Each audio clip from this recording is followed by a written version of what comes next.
সাইডে যাবেন। আরে এত বড় গিফট ফারুক ভাই, এই টেবিলে পরে রাখেন, আগে বলেন কার নাম? কি আমি বুঝলাম না, কিন্তু সামনে লেখাই আছে, ওই যে ফারুক ভুইয়া সবচেয়ে বড় উপহার লেখা আছে না। ফারুক ভাই, আপনি এত বড় গিফট দিচ্ছেন, আমাদের তো বিশ্বাসই হচ্ছে না।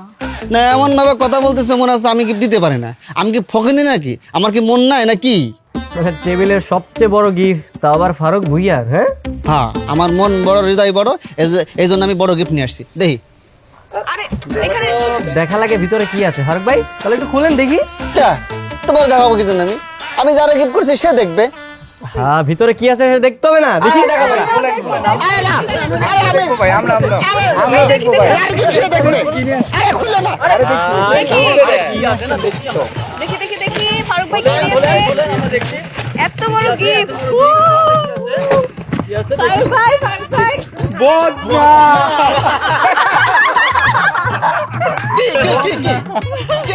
হাসির কি আছে? বদনা তো প্রয়োজনীয় জিনিস, সবার লাগে। আপনার লাগে না, তোমাদের লাগে না নাকি? বুঝলাম না। হি হি হি শুরু করে দিয়েছে। তাই বলে বদ না। গরিব মানুষ যা পারছে তাই দিয়েছেন।